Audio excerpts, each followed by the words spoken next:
menurut ayat Quran dan hadis Nabi itu nanti ada bermacam-macam. Ada orang beriman itu yang dimasukkan surga.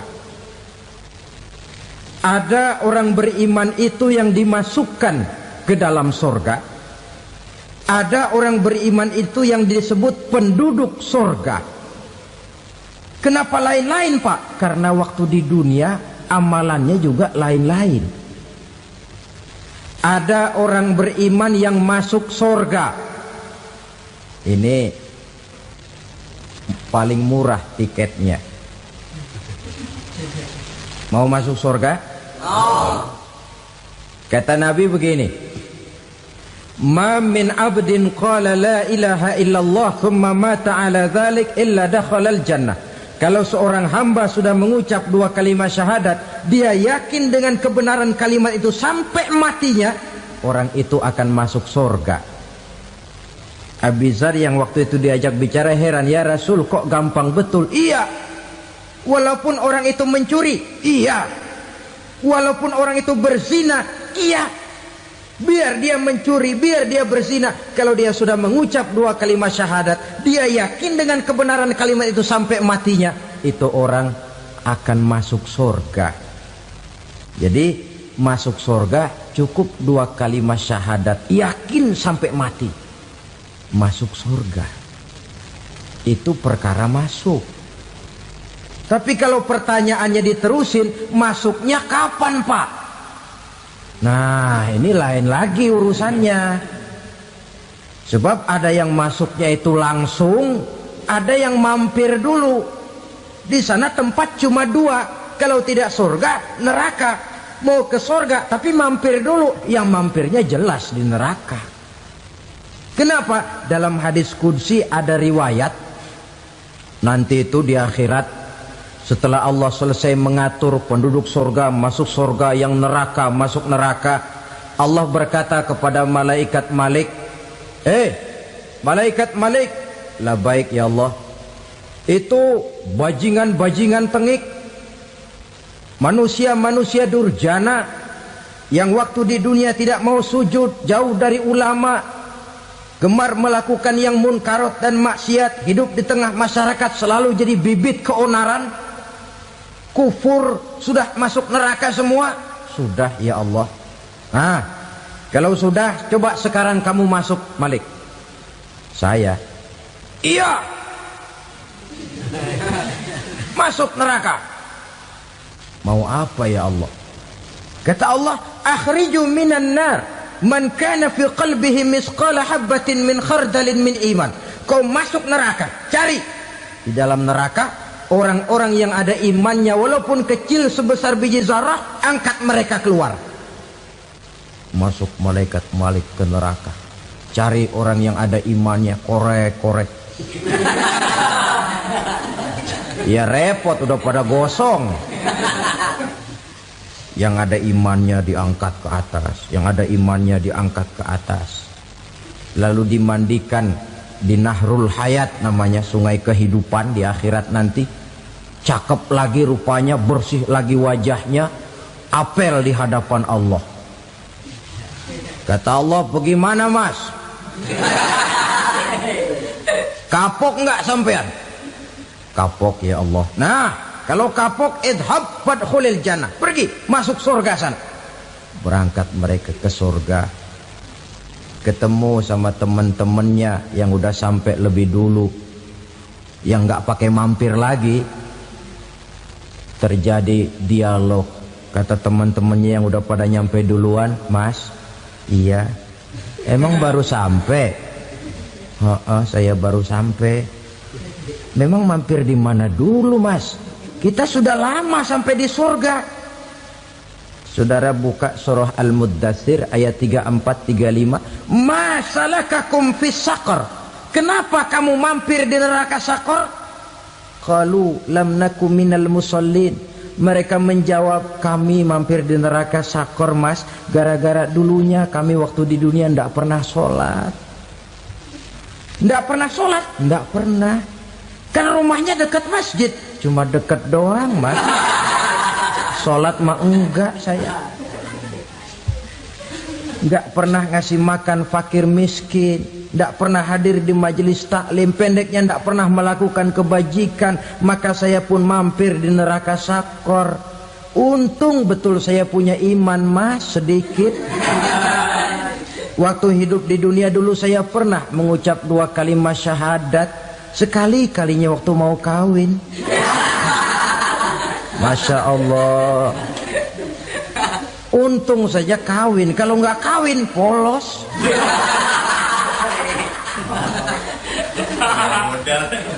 Itu juga pengulu sudah setengah mati ngajarin. Asyhadu alla, asyaduaan, asyaduaan.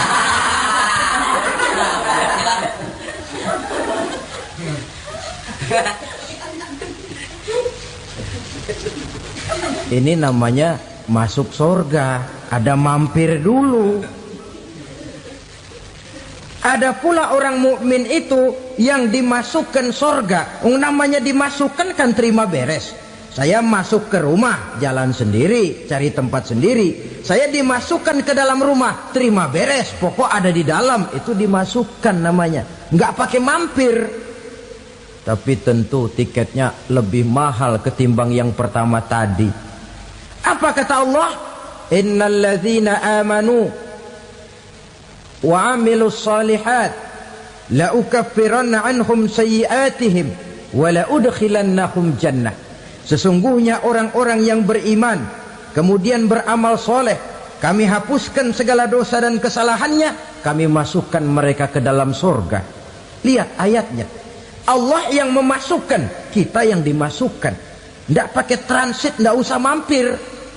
Cuma tidak cukup syahadat, tidak cukup amanu, tapi diiringi dengan wa amilus salih.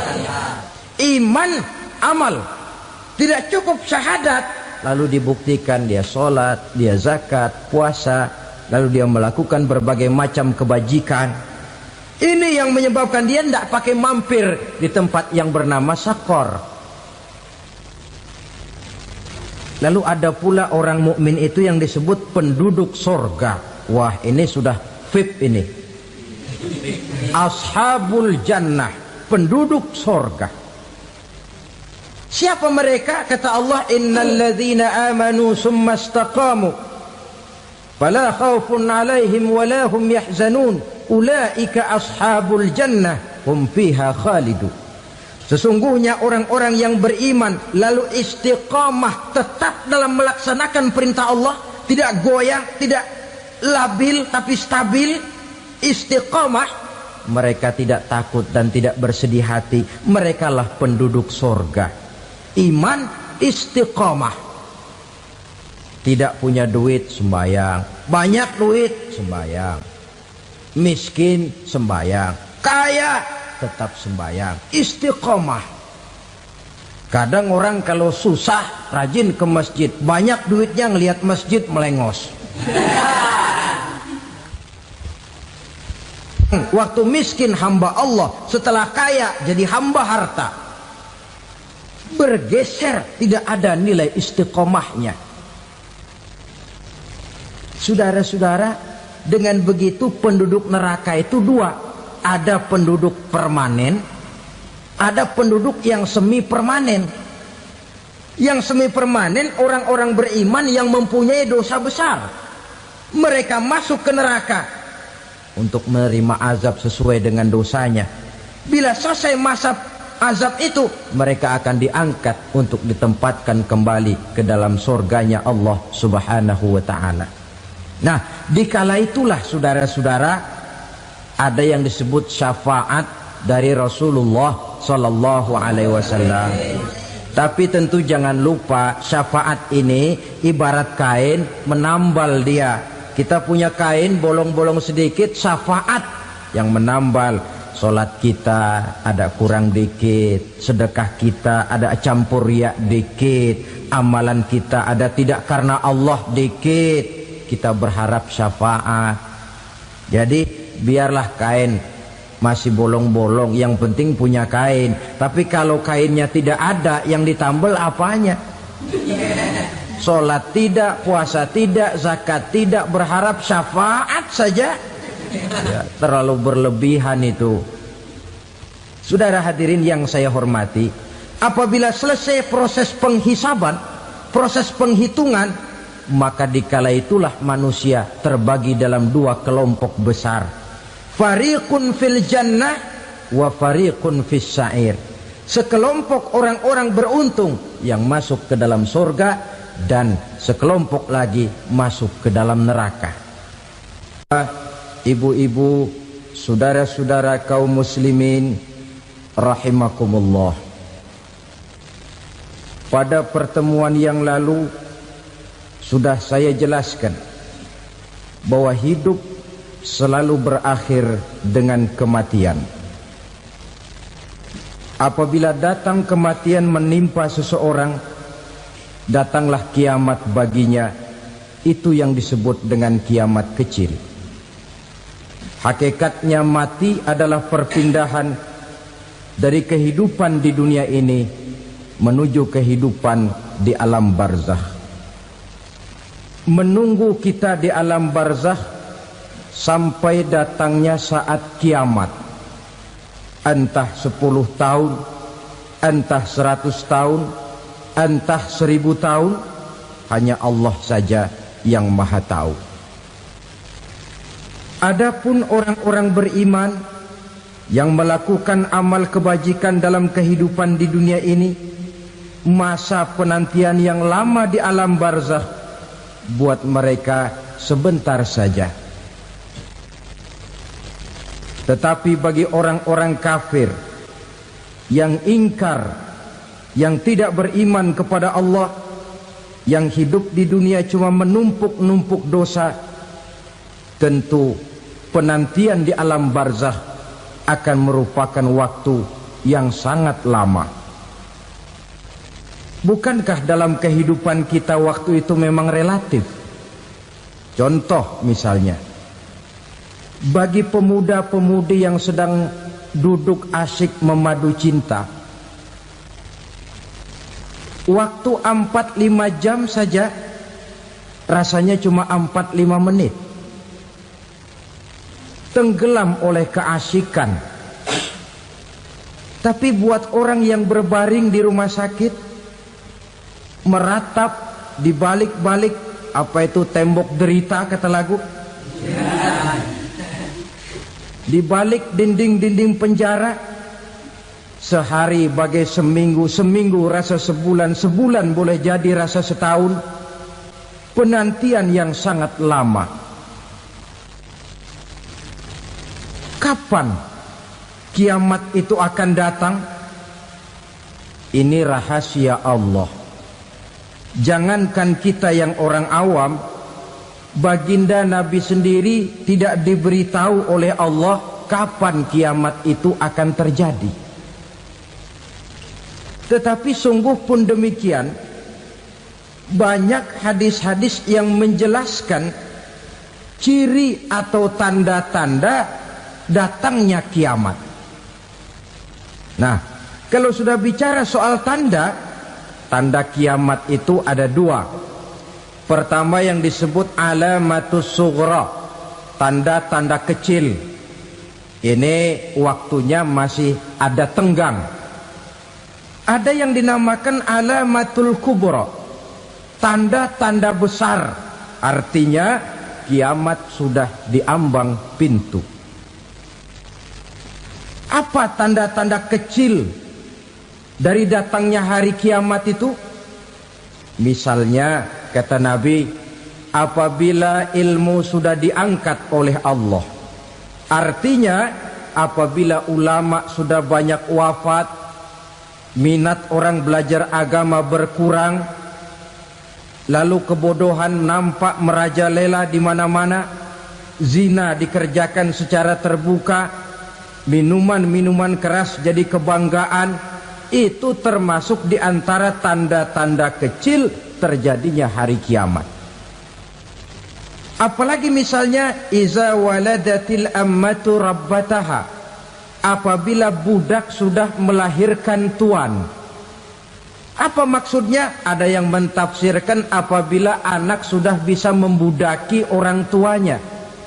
Orang tua yang melahirkan dia, yang membesarkan dia, demi setelah si anak besar jadi orang berpangkat, bertitel, berharta, berkedudukan, jadilah orang tua itu budaknya. Sehingga sering dibilang kalau orang tua kaya, anak jadi raja. Tapi kalau anak yang kaya, orang tua sering jadi budak. Apalagi munculnya fitnah yang bergelombang, timbul perang antara dua bangsa yang besar, waktu berjalan terasa sangat pendek sekali. Itu merupakan tanda di antara tanda-tanda kiamat. Termasuk di dalamnya sulit membedakan mana laki, mana perempuan. Kan kalau tanda-tanda kayak begini sekarang sudah banyak kita lihat kan? Ulama banyak wafat, penggantinya sulit. Zina dikerjakan berterang-terangan, minuman keras jadi kebanggaan, banyak anak membudaki orang tuanya, sulit membedakan mana laki mana perempuan. Kadang-kadang dari belakang kita lihat perempuan bener, begitu kita colek nengok jenggotan.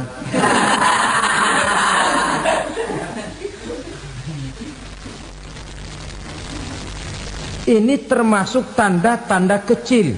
Masih ada tenggang sampai akan terjadinya kiamat itu. Nah, yang dimaksud dengan tanda-tanda besar, ini tanda besar artinya kiamat sudah diambang pintu. Pertama, matahari terbit dari sebelah barat. Apabila matahari sudah terbit dari arah sebelah barat, tertutuplah sudah pintu taubat. Bersabda Nabi kita, la taqumus sa'atu hatta tatlu'a syamsu min maghribiha. Tidak akan datang hari kiamat sampai matahari terbit dari arah sebelah barat. Fa iza tala'at, manakala matahari telah terbit dari arah sebelah barat, wara'ahan nasu, manusia banyak menyaksikan itu, amanu ajma'un, mereka pun lalu beriman. Yang tadinya kafir, yang tadinya ingkar, yang tadinya membangkang, setelah melihat matahari terbit dari sebelah barat, buru-buru beriman, berlomba-lomba mengucap dua kalimat syahadat. Tapi apa yang terjadi? Kata Nabi, wadzalika hina la yanfa'u nafsan imanuha lam takun amanat min qabl. Hari itu adalah hari yang iman sudah tidak berguna lagi bagi seseorang apabila sebelumnya memang dia tidak pernah beriman. Au kasabat fi imaniha khaira, atau beriman tetapi tidak pernah melakukan kebajikan di dalam keimanannya itu. Hari yang sudah kasib, hari yang sudah terlambat, beriman tidak akan ada gunanya lagi. Ini pelajaran buat kita. Sebelum sang surya terbit dari sebelah barat, sebelum nafas sampai di tenggorokan, artinya pintu taubat masih terbuka. Kalau dua hal itu sudah terwujud, nafas sudah sampai di kerongkongan atau matahari sudah terbit dari arah sebelah barat, tertutuplah sudah pintu taubat. Tak ada lagi gunanya pangkat, jabatan, harta, bahkan beriman pun dalam suasana macam itu. Too late, kata orang Kulon. Sudah terlambat. Matahari terbit dari arah sebelah barat. Itu tanda besar, artinya kiamat sudah diambang pintu. Lalu apalagi tanda besar? Munculnya Dajjal. Dajjal artinya pendusta-pendusta yang menyesatkan manusia. Ada dua macam Dajjal, saudara. Ada Dajjal kecil. Ini Dajjal kelas teri. Kalau ini sejak zaman Rasulullah sudah ada itu. Tiap zaman ada. Di zaman Rasulullah misalnya ada yang bernama Aswad al-Unsi dari Yaman. Ada yang namanya Musailamah Al-Kazzab dari Yamamah. Ada yang namanya Ibnu Sayyad dari Madinah. Ini dajjal-dajjal di zaman Rasul. Musailamatul Kazzab memproklamirkan diri jadi nabi dia. Di zaman Rasul masih hidup. Ini dajjal zaman Nabi. Di zaman sahabat muncul dajjal-dajjal. Di zaman kita sekarang ini dajjal-dajjal pun gentayangan. Dajjal-dajjal kelas teri. Kerjanya mendustakan manusia, menyesatkan manusia, memalingkan manusia dari jalan yang benar dan diridhoi oleh Allah Subhanahu wa taala. Adapun yang merupakan tanda besar dari datangnya kiamat, dajjal-dajjal kelas kakap. Pembohong-pembohong besar yang menyesatkan masyarakat manusia berpaling dari jalan Allah mengikuti jalan mereka. Apa sih ciri dajjal itu? Kata Nabi dalam hadis Bukhari Muslim, inna dajjala, sesungguhnya yang namanya dajjal itu yakhruju, satu saat akan muncul mendekati hari kiamat. Wa inna ma'ahu ma'an, si dajjal ini membawa air. Wa naran, dan juga membawa api. Dua simbol. Di tangan yang satu dia bawa air, di tangan yang satu dia bawa api. Wa ammal ladzi yarahu an-nasu ma'an fanarun, adapun yang orang banyak lihat air, hakikatnya adalah api. Yang dilihat api, hakikatnya adalah air. Oleh sebab itu, kalau api yang ditawarkan, ambillah air. Kalau air yang ditawarkan, pilihlah api. Maksudnya apa ini? Ini bahasa simbol, saudara-saudara. Dajjal bicaranya seolah-olah untuk kepentingan manusia. Menawarkan surga. Surga yang dia tawarkan hakikatnya neraka. Hai manusia, kalau kau mau bahagia, jangan dekat-dekat dengan agama. Solat itu tidak efektif dan efisien, tidak produktif dari segi ekonomi itu. Menghadiri majelis taklim cuma buang-buang waktu. Tahajud, tasbih, tahlil, baca Quran, apa itu? Pekerjaan mubazir saja. Hidup ini cuma sekali, masa yang cuma sekali, manfaatkan dengan sebaik-baiknya. Mumpung, dibawanya sifat mumpung tetapi dalam pengertian yang sangat negatif. Bicaranya seolah-olah untuk kepentingan manusia, tetapi sebenarnya menjerumuskan manusia. Menawarkan air tapi sebenarnya api. Menawarkan api tapi hakikatnya air. Buat apa kamu sholat? Buat apa kamu bayar zakat? Buat apa kamu puasa? Surga yang dicanangkan dajjal hakikatnya neraka. Neraka yang digambarkan dajjal pada dasarnya adalah surga. Jadi memutarbalikkan fakta itu kerjaan dajjal. Yang hak jadi batil, yang batil dibilang hak, yang benar jadi salah, yang salah malah jadi benar. Tuntunan disuruh jadi tontonan, tontonan malah menjadi tuntunan. Itu pekerjaan dajjal profesinya. Zamannya Nabi Adam, dajjalnya kan iblis. Betul? Betul. Apa sih gang kerayuan iblis itu?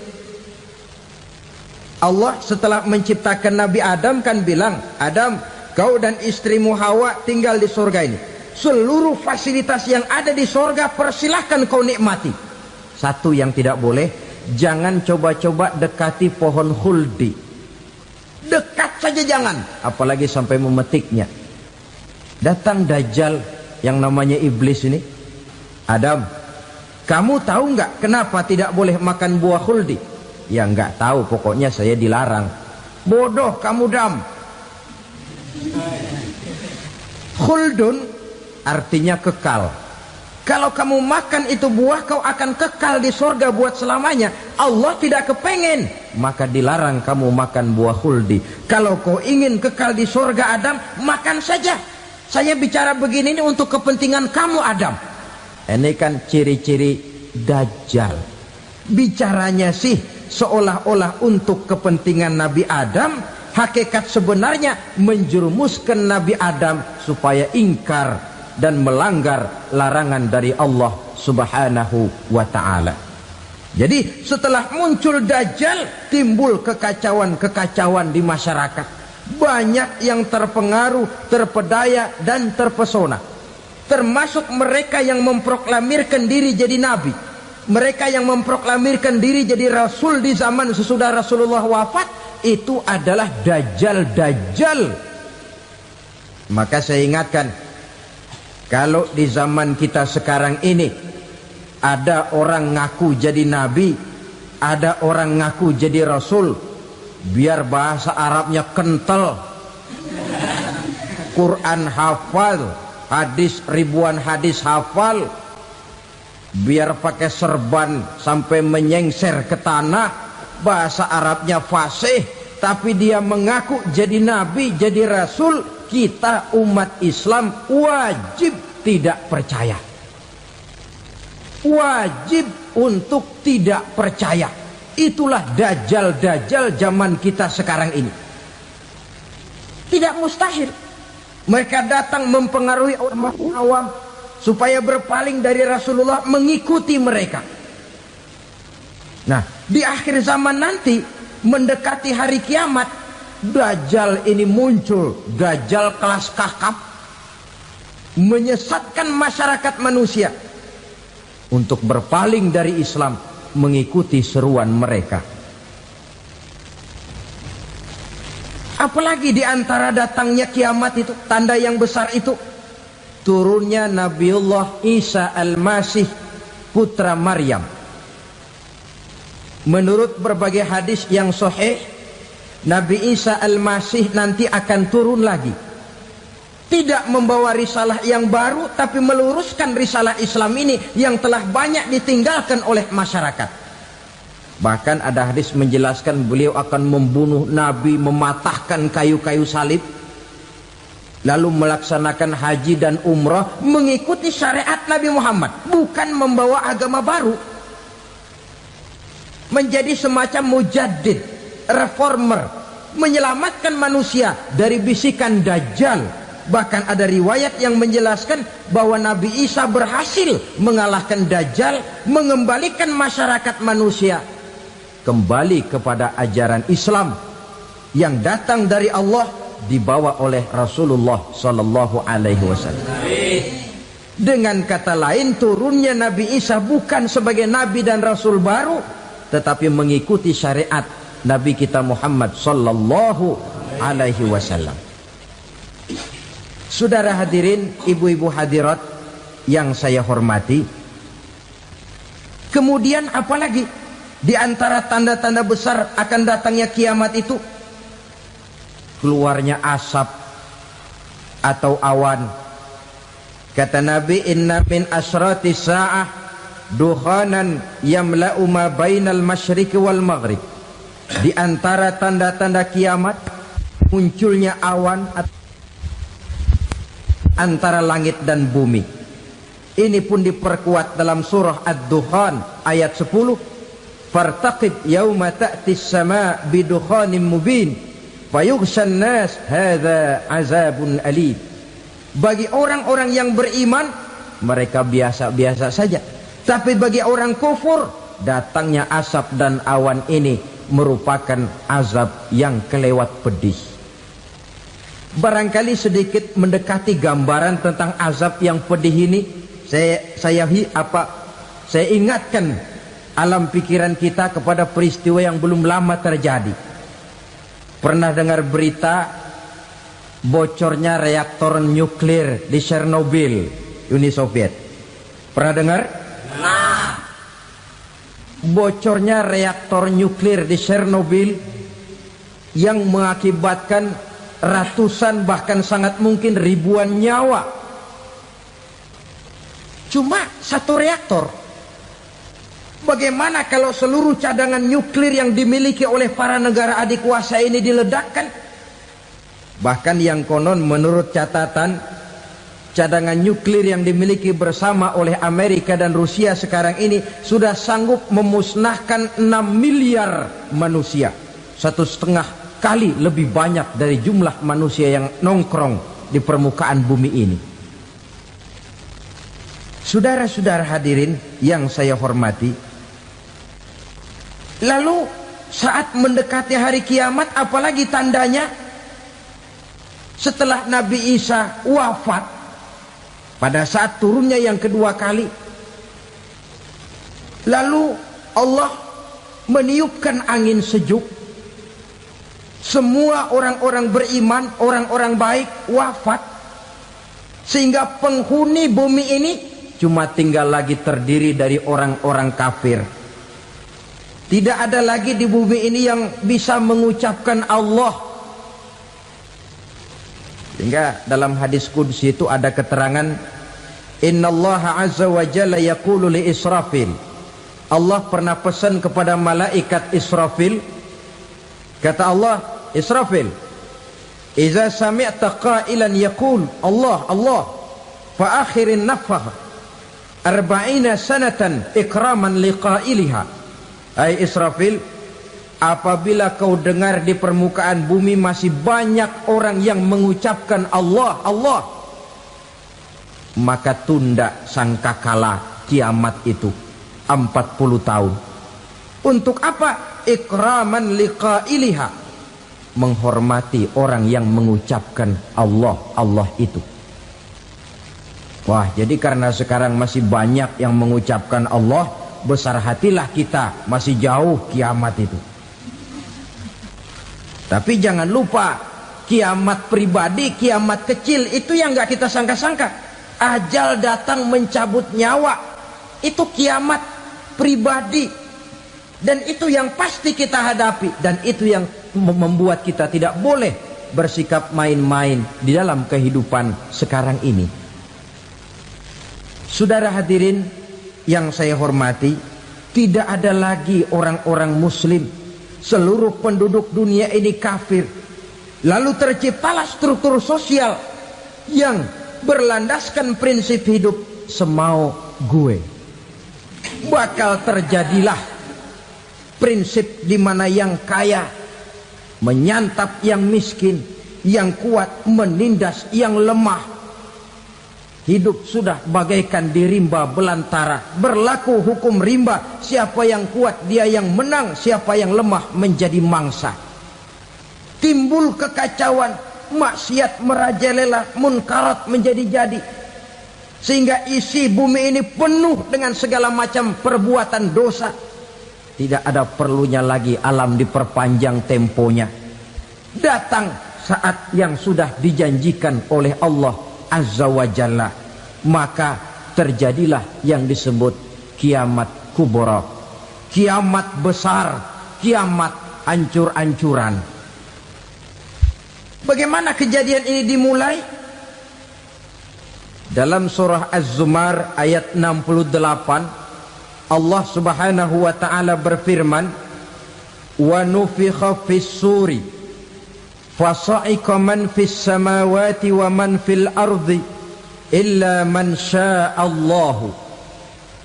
Maka manakala ditiuplah sangkakala, terkejutlah seluruh yang ada di langit dan seluruh yang ada di bumi.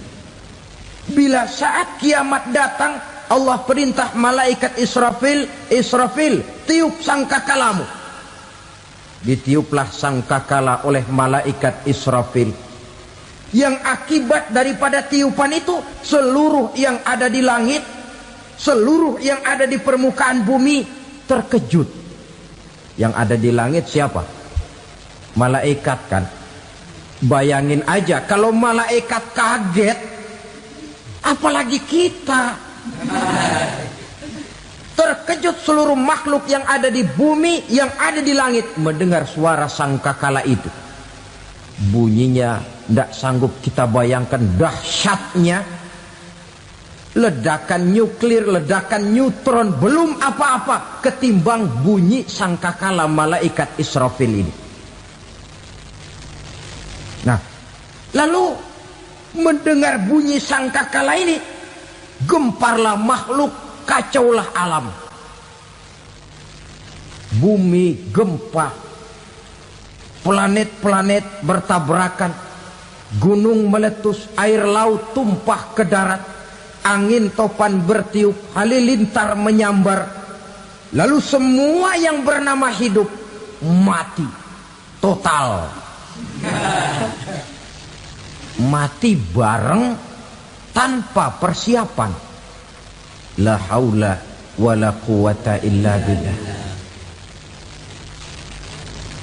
Saya kadang-kadang dalam tafakur bermohon, ya Allah, mudah-mudahan saya enggak nemuin kiamat beneran.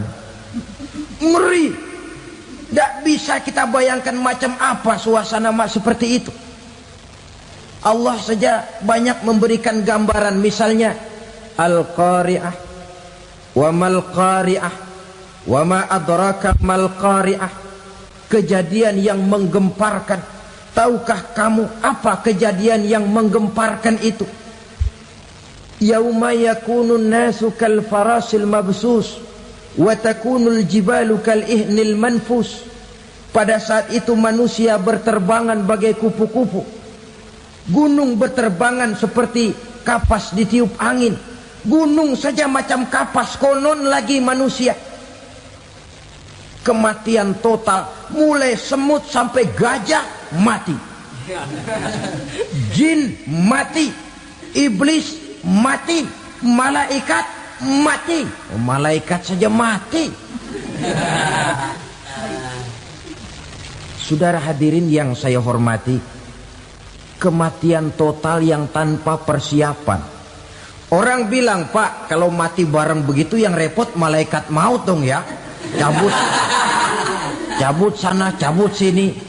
Itu kalau menurut logika kita, mestinya begitu menurut logika. Tapi logika juga yang nggak perlu serepot itu.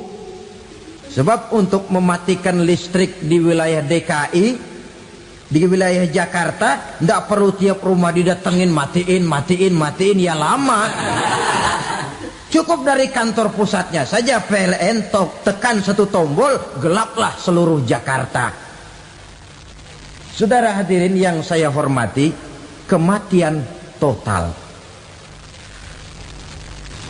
Lalu setelah kematian total, planet-planet juga mati, dalam arti tidak bergerak dan beredar. Angin mati, dalam arti tidak bertiup. Air mati, dalam arti tidak ada riak gelombang. Pokoknya semua mati. Kullu nafsin za'iqatul maut. Semua yang bernafas mati. Dalam ayat lain, kullu man 'alaiha fan. Semua yang ada di permukaan bumi fana. Yang kekal cuma Allah Subhanahu wa ta'ala. Yang paling belakang mati, malaikat maut dan malaikat Israfil. Tapi mati juga sesuai dengan janji Allah.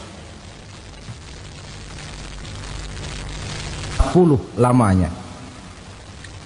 Tidak dijelaskan oleh Abi Hurairah 40 jam, apa 40 hari, apa 40 tahun. Hadis-hadis cuma menyebutkan 40 saja. Sunyi alam, yang tinggal cuma Allah saja lagi. Ketika itu Allah berseru-seru, katanya, limanil mulkul yauma. Siapa para penguasa hari ini? Mana itu raja-raja dan penguasa yang dulu mengaku jadi Tuhan? Fir'aun. Mana Fir'aun sekarang? Yang dulu jadi raja, merasa berhasil, sombong, lalu tidak mau turun-turun dari kekuasaannya, sampai kepada puncak kekurang ajarannya mengangkat diri jadi Tuhan. Mana itu Fir'aun? Namrus. Mana sekarang Namrus? La ilaha illa ana. Ternyata tidak ada Tuhan lain selain daripada aku, kata Allah. Proses kemudian, saudara-saudara, turunlah hujan dari langit. 40 lamanya hujan itu. Tidak jelas juga 40 jam apa 40 hari. Setelah air turun membasahi, datanglah tiupan sangkakala yang kedua. Semua yang bernama mati bangkit dari kuburnya masing-masing. Ini yang disebut Yaumul Ba'thi, hari kebangkitan. Allahu Akbar. Pada saat kita bangkit dari kubur kita masing-masing, kumpul di padang mahsyar namanya. Bayangin aja, saya sendiri nggak sanggup bayangin. Manusia sejak zaman Adam sampai zaman kiamat kumpul bareng di tempat sama. Berapa banyaknya itu?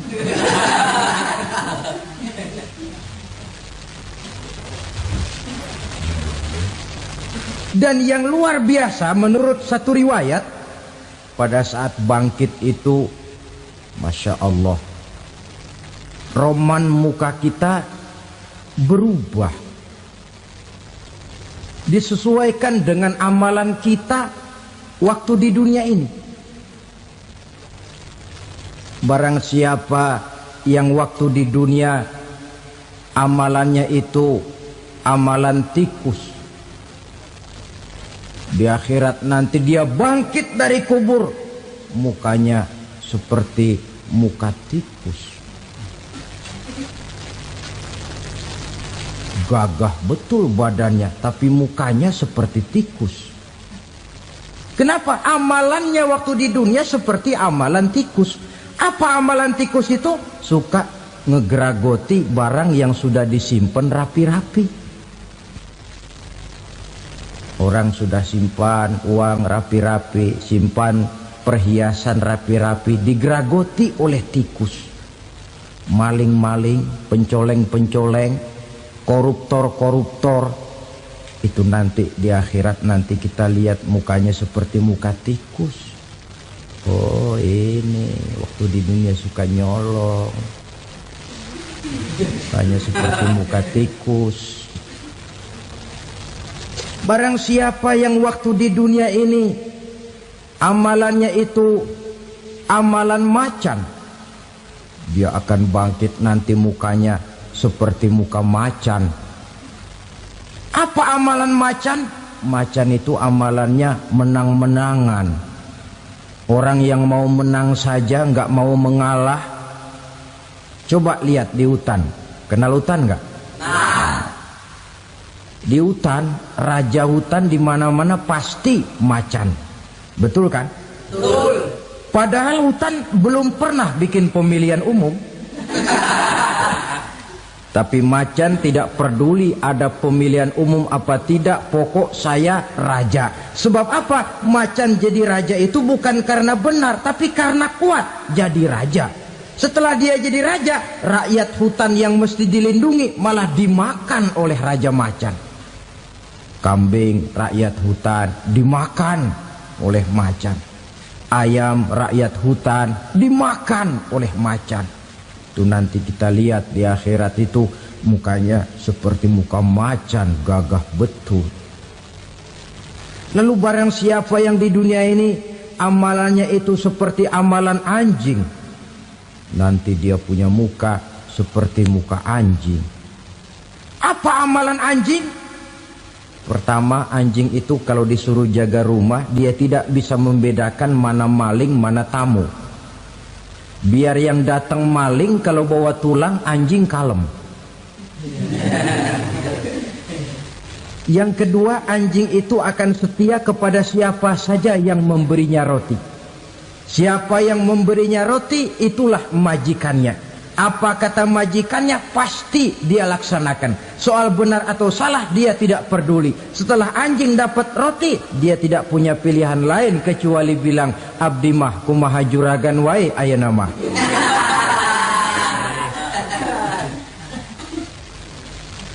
Saudara hadirin yang saya hormati, berkumpul di padang mahsyar, tiap orang sibuk dengan persoalannya masing-masing. Matahari waktu itu didekatkan oleh Allah. Panas luar biasa. Ada yang saking panasnya itu mencucurkan peluh keringat sampai sebatas mata kakinya. Ada yang keringatnya sampai sedengkulnya. Ada yang keringatnya sampai sepusatnya. Ada yang keringatnya mengalir sampai sebahunya. Ada yang kelelap oleh keringatnya sendiri, sementara orang di sampingnya nggak apa-apa. Bergantung lagi amalan dia waktu di dunia ini. Saudara-saudara, sebagian orang dalam kepanikan padang mahsyar berombong-rombong datang mereka menghadap Nabi Adam. Ya Adam, anta abal bashar. Hai Adam, Tuhan adalah bapak moyang manusia. Kami sebentar lagi akan disidang, dimintakan pertanggungan jawab. Tolonglah kami, hai Adam. Kata Nabi Adam, jangankan nolongin sampean, saya sendiri tanggung jawab di hadapan Allah ketika dulu tidak boleh makan khuldi, saya serobot. Sudahlah, urus diri masing-masing saja, nafsi. Begitu kata Nabi Nuh, begitu kata Nabi Ibrahim. Tiap orang bertanggung jawab sendiri-sendiri. Ketika itulah saudara-saudara, nikmatnya menjadi umat Nabi besar Muhammad sallallahu alaihi wasallam. Sebab apa? Walaupun menurut abjad kita ini umat paling belakang, paling belakang kita ini toh, karena Nabi Muhammad adalah Nabi akhir, tapi akan dihisap lebih dulu, lewat di atas sirat lebih dulu, masuk surga lebih dahulu ketimbang umat-umat belakangan. Ketika Rasul mendekati ajal, beliau tanyakan itu kepada malaikat Jibril. Malaikat Jibril berkata, Muhammad jangan khawatir, Allah sudah berjanji, inni haramtul jannata ala sairil anbiya hatta tadkhulaha anta wa haramtuha ala sairil umami hatta tadkhulaha ummatuka. Surga aku haramkan buat seluruh nabi kecuali kalau engkau Muhammad sudah masuk ke dalamnya, dan surga aku haramkan buat seluruh umat kecuali kalau umatmu Muhammad sudah masuk ke dalamnya. Logikanya, walaupun menurut abjad kita umat paling belakang, bakal dihisap paling dulu, lewat di atas sirat paling dulu, masuk surga paling dulu, kalau mampir ke neraka juga paling dulu. Ya resiko. Jangan mau enaknya aja paling dulu. Saudara hadirin yang saya hormati, setelah masa kebangkitan itu jangan dikira begitu bangkit langsung diperiksa. Masih menunggu menanti ribuan tahun perhitungan padang mahsyar untuk sampai kepada proses yang disebut yaumul hisab, hari perhitungan. Seorang demi seorang bakal dipanggil. Bayangkan saja, kita se-RT saja di absen, kadang-kadang perlu waktu lama. Ini manusia sejak zaman Nabi Adam sampai datang hari kiamat, satu demi satu disidang di hadapan Qadhi Rabbul Jalil. Status sosial copot sudah waktu itu. Yang pernah jadi hartawan di situ tidak lagi kelihatan kehartawanannya. Yang pernah jadi jenderal tidak lagi dipanggil jenderalnya. Yang ustadz tidak lagi dipanggil al-mukarramnya. Seluruh status sosial selesai. Dipanggillah kita seorang demi seorang menghadap Qadhi Rabbul Jalil. Bagaimana proses penghisaban itu? Pertama, proses tanya jawab. Di antaranya ada hadis menyatakan, lan tazula qadama 'abdin yaumal qiyamah hatta yus'ala an arba'i khisalin. Besok di hari kiamat tidak akan bergeser telapak kaki seorang hamba sampai dia ditanya lebih dulu tentang 4 persoalan. Tentang ilmunya. Kemana ilmu itu diamalkan? Tentang umurnya. Di mana umur itu dihabiskan? Tentang masa mudanya. Kemana masa muda itu dipakai? tentang hartanya, dari mana harta itu didapat dan kemana harta itu dibelanjakan. Ini termasuk proses tanya jawab. Jadi kalau istilah pengadilan dunia, nama Fulan bin Fulan. Kamu waktu di dunia diberikan umur panjang untuk apa? Pernah mengalami masa muda, kemana kau habiskan masa remajamu? Kau diamanahkan ilmu, dengan apa ilmumu kau amalkan? Kau diberikan harta, dari mana harta kau dapat, kemana kau belanjakan? Tak seorang pun yang bisa mungkir. Sebab apa? Dikala itu yang menjadi saksi bukan orang. Yang menjadi saksi adalah seluruh anggota badan kita. Tangan bicara, kaki jadi saksi terhadap seluruh amalan yang pernah kita kerjakan pada saat kehidupan di alam dunia ini. Selesai proses tanya jawab, lalu diperlihatkan buku catatan kita waktu hidup di dunia ini. Jangan lupa Allah itu menyiapkan 2 superkomputer kepada kita. Sebelah ditempelin sebelah kanan, yang sebelah tempelin di sebelah kiri. Komputer itu namanya Raqib dan Atid.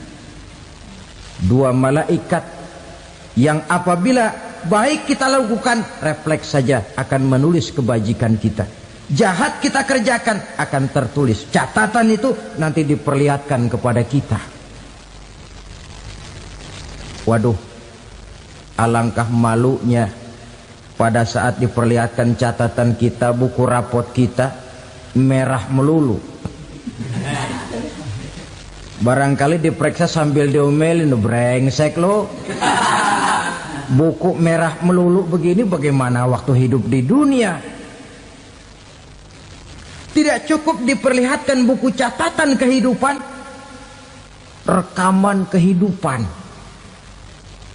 Rekaman kehidupan kita secara utuh sejak terlahir sampai ajal datang merenggut nyawa. Barangkali mirip dengan video sekarang ini, di mana terekam dengan baik seluruh kegiatan kita, sejak yang sekecil-kecilnya sampai kepada yang sebesar-besarnya. Untuk kemudian kita pun menerima balasan. In khairan fa khairun wa in syarran fa syarrun. Kalau baik ya baik balasannya, kalau jahat ya jahat juga balasannya. Catatan-catatan kita diberikan. Kalau banyak kebajikannya diberikan di tangan kanan dengan cara yang halus. Kalau banyak kejahatannya diberikan dari sebelah kiri atau dilempar dari belakang. Itulah sebabnya sejak di dunia ini kita sudah mohon kepada Allah. Ketika berwudu membasuh tangan kanan, apa kita bilang? Allahumma a'tini kitabi biyamini wa hasibni hisaban yasira. Ya Allah, berikan saya kitab di tangan kanan, dan kalau saya memang perlu dihisap, hisaplah saya yang seringan-ringannya.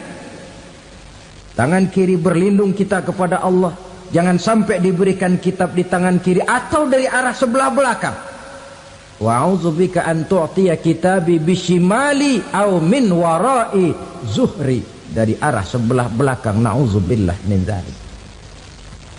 Setelah selesai lewat proses penghisaban, lewat mizan, timbangan, maka yang sudah selesai dihisab itu bergeraklah menuju sirat, jembatan yang terbentang menuju surga melalui neraka. Saudara-saudara, panjangnya perjalanan sirat itu memakan waktu ratusan tahun.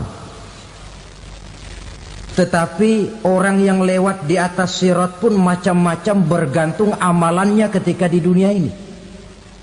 Ada yang lewat di atas sirat itu kal barkil khatib, seperti kilat yang menyambar, lep, sudah sampai dia di surga. Cepat bukan main. Ada yang lewat di atas sirat itu seperti orang lari-lari. Ada yang lewat di atas sirat itu seperti orang jalan biasa. Ada yang sambil merangkak, ada yang sambil ngesor, ada yang sambil gelayutan, ada yang selamat sampai ke ujung ke surga, ada yang tergelincir jatuh masuk ke dalam neraka, bergantung amalannya dalam kehidupan di dunia sekarang ini. Tiap kita akan melewati yang namanya sirat ini. Saudara-saudara kaum muslimin yang saya hormati, dengan demikian mereka yang selamat melalui sirat sampai ke terminal akhir surga, mereka yang ketika dihisab ternyata banyak kejahatannya daripada kebaikannya, mereka singgah di dalam neraka. Nah, adapun orang-orang yang beriman menurut ayat Quran dan hadis Nabi itu nanti ada bermacam-macam. Ada orang beriman itu yang dimasukkan surga. Ada orang beriman itu yang dimasukkan ke dalam surga. Ada orang beriman itu yang disebut penduduk surga. Kenapa lain-lain, Pak? Karena waktu di dunia amalannya juga lain-lain. Ada orang beriman yang masuk surga. Ini paling murah tiketnya. Mau masuk surga? Kata Nabi begini, ma min abdin qala la ilaha illallah thumma mata ala dhalik illa dakhalal jannah. Kalau seorang hamba sudah mengucap dua kalimat syahadat, dia yakin dengan kebenaran kalimat itu sampai matinya, orang itu akan masuk surga. Abi Dzar yang waktu itu diajak bicara heran, ya Rasul kok gampang betul? Iya, walaupun orang itu mencuri, iya, walaupun orang itu berzina, iya. Biar dia mencuri, biar dia berzina, kalau dia sudah mengucap dua kalimat syahadat, dia yakin dengan kebenaran kalimat itu sampai matinya, itu orang akan masuk surga. Jadi masuk surga cukup dua kalimat syahadat, yakin sampai mati, masuk surga. Itu perkara masuk. Tapi kalau pertanyaannya diterusin, masuknya kapan, Pak? Nah, ini lain lagi urusannya. Sebab ada yang masuknya itu langsung, ada yang mampir dulu. Di sana tempat cuma dua, kalau tidak surga, neraka. Mau ke surga tapi mampir dulu, yang mampirnya jelas di neraka. Kenapa? Dalam hadis qudsi ada riwayat, nanti itu di akhirat, setelah Allah selesai mengatur penduduk surga masuk surga, yang neraka masuk neraka, Allah berkata kepada malaikat Malik, malaikat Malik, labaik ya Allah, itu bajingan-bajingan tengik, manusia-manusia durjana yang waktu di dunia tidak mau sujud, jauh dari ulama, gemar melakukan yang munkarat dan maksiat, hidup di tengah masyarakat selalu jadi bibit keonaran, kufur, sudah masuk neraka semua. Sudah ya Allah. Nah, kalau sudah, coba sekarang kamu masuk, Malik. Saya, iya, masuk neraka. Mau apa ya Allah? Kata Allah, akhriju minan nar man kana fi qalbihi misqala habatin min khardalin min iman. Kau masuk neraka, cari di dalam neraka orang-orang yang ada imannya walaupun kecil sebesar biji zarah, angkat mereka keluar. Masuk malaikat Malik ke neraka, cari orang yang ada imannya, korek-korek. Ya repot, udah pada gosong. Yang ada imannya diangkat ke atas, yang ada imannya diangkat ke atas, lalu dimandikan di Nahrul Hayat, namanya sungai kehidupan di akhirat nanti. Cakep lagi rupanya, bersih lagi wajahnya, apel di hadapan Allah. Kata Allah, bagaimana mas? Kapok nggak sampean? Kapok ya Allah. Nah, kalau kapok, idhab fadkhulil jannah, pergi masuk surga sana. Berangkat mereka ke surga. ketemu sama teman-temannya yang udah sampai lebih dulu, yang nggak pakai mampir lagi. Terjadi dialog. Kata teman-temannya yang udah pada nyampe duluan, "Mas, iya, emang baru sampai?" "Oh, saya baru sampai." "Memang mampir di mana dulu, Mas? Kita sudah lama sampai di surga." Saudara buka surah Al-Muddatsir ayat 34-35. "Ma salakakum fis saqar?" Kenapa kamu mampir di neraka Saqar? Qalu lam naku minal musallin. Mereka menjawab, kami mampir di neraka Saqar, Mas, gara-gara dulunya kami waktu di dunia tidak pernah sholat.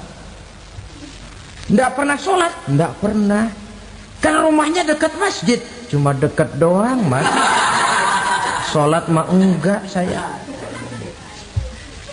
Enggak pernah ngasih makan fakir miskin, enggak pernah hadir di majelis taklim, pendeknya enggak pernah melakukan kebajikan. Maka saya pun mampir di neraka Saqar. Untung betul saya punya iman, Mas, sedikit. Waktu hidup di dunia dulu saya pernah mengucap 2 kalimat syahadat. Sekali-kalinya waktu mau kawin. Masya Allah. Untung saja kawin. Kalau nggak kawin polos.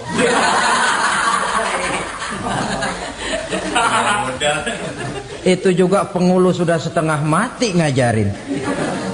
Asyhadu alla, asyaduaan, asyaduaan.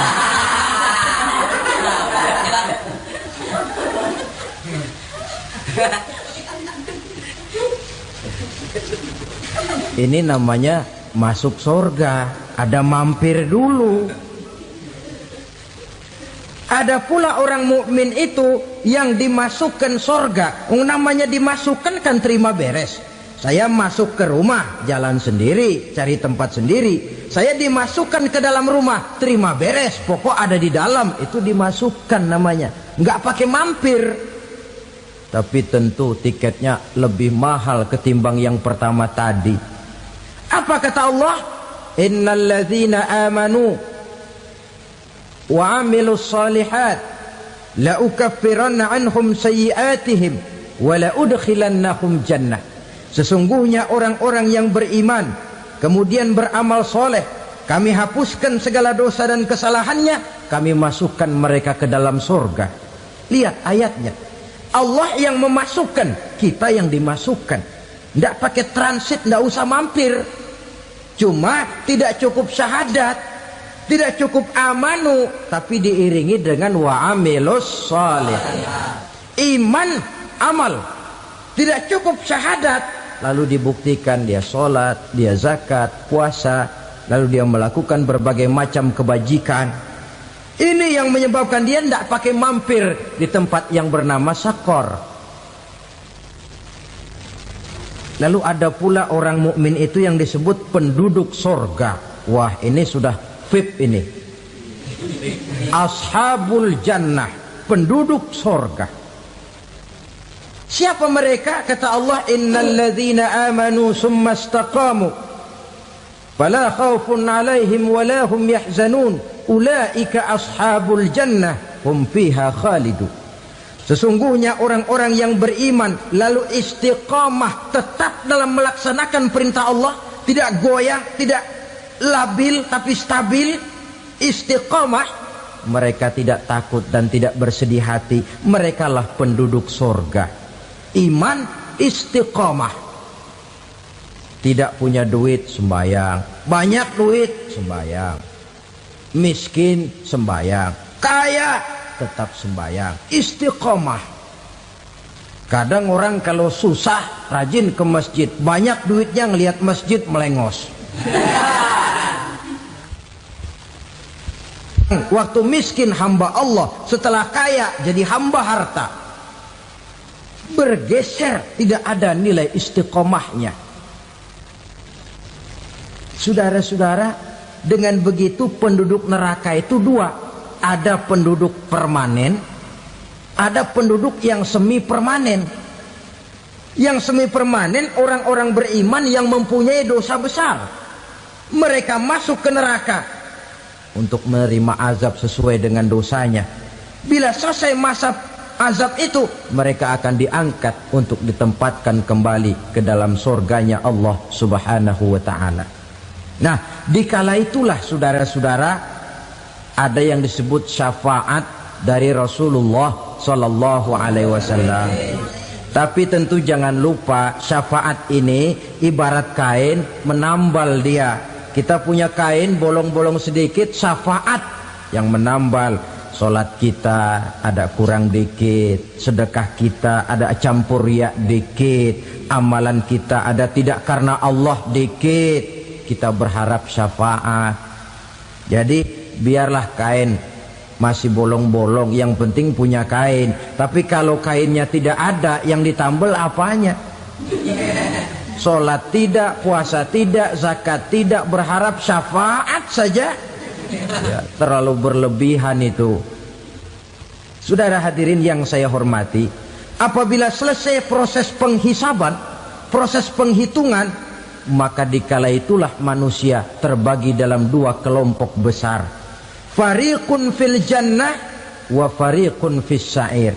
Sekelompok orang-orang beruntung yang masuk ke dalam surga, dan sekelompok lagi masuk ke dalam neraka.